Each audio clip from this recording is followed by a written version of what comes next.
Hi everyone, welcome to the second training video in this series. Today we're going to learn about the various IT components in computers and cover fundamental building blocks that make up a modern computing system. Let's start by understanding what IT components are. IT components are the essential parts that make up a computer system. Think of them as the individual pieces of a computer, each with a unique function.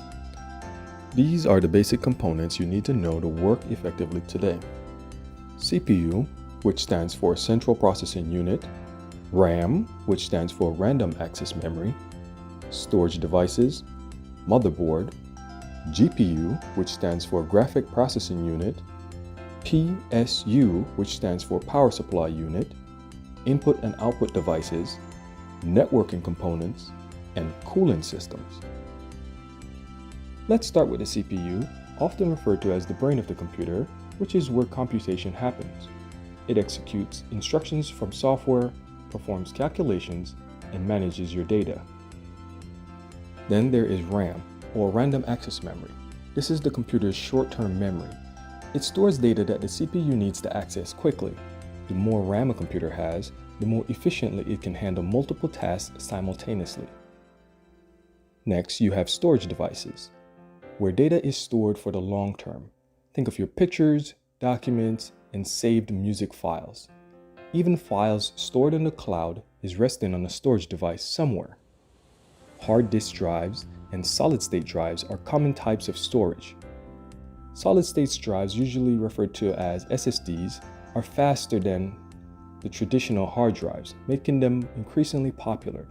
You also have CDs, DVDs, thumb drives, and other types of storage capabilities, but I want to stick to the more popular devices used in the business setting. The motherboard is the main circuit board of the computer. It houses the CPU, RAM, and other essential components. It also provides connections for additional components like graphics cards, storage, and external components. The GPU, or graphics card, is responsible for rendering images and videos. It's essentially important for tasks like gaming, video editing, graphical simulations, and any kind of output that occurs on the monitor. The PSU converts electrical power from your outlet into a form that the computer can use. It provides power to all the components in the computer.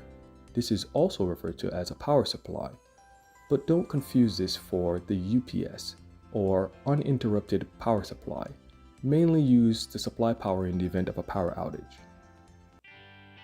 Input devices like keyboards, E-pen, mices, microphones allow us to interact with the computer.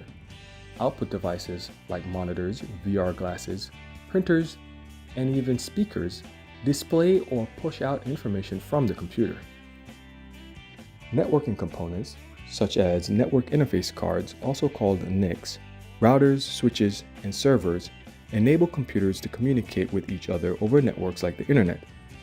A good example is how you're watching this video while there are a lot of unforeseen infrastructure devices at play. Lastly, we have the cooling systems. Computers generate a lot of heat during operation. Cooling systems include fans, heat sinks, and they prevent overheating and maintain optimal performance in the computing systems. These systems have a few options for cooling, but the common method is a refrigerant. Cooling systems layouts are designed to pull away heat. One good example of cooling systems at work would probably be in data centers. They generate a lot of heat and they require massive systems to dissipate that heat. That is it for the essential IT components in computers. Understanding these components is critical for troubleshooting, upgrading, and maintaining computer systems regardless of what area you may settle in.